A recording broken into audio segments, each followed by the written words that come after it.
In this clip by P.T. Barnum, the great showman of the 19th century, he's going to discuss being systematic, and we'll get straight into the clip.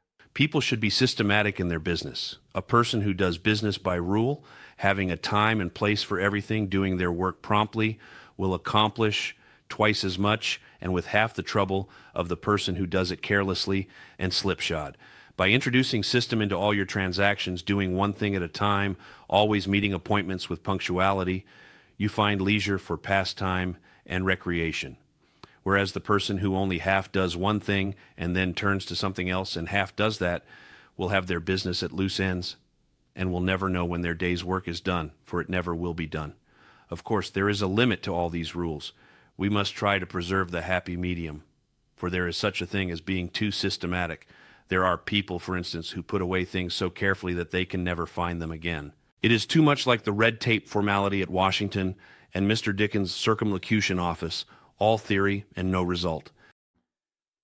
So Barnum is saying that people who have a plan, people who do things on time and one thing at a time, they get twice as much done as people who do it slipshod.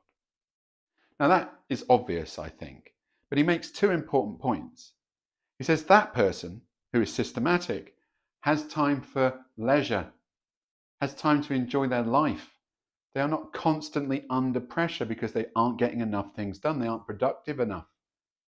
That seems like a good emotional life reason to become systematic and well planned. I'm not naturally that person, but I make sure I am for that reason. So I do have time to enjoy my life. He then moves on to a really interesting point, I think. He says you can be too systematic, you can go too far.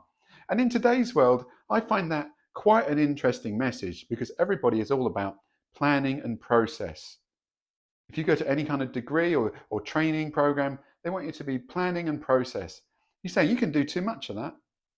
You can plan and process so much that it becomes such a robotic exercise that you lose something. And the something he's talking about is innovation and creativity. That's what he means. And so I like this video, this clip. Be systematic. Plan things out, one thing at a time. Make sure you have time to enjoy your life. But be careful, be conscious. Do not be too systematic where you actually forget to be entrepreneurial. Just be aware.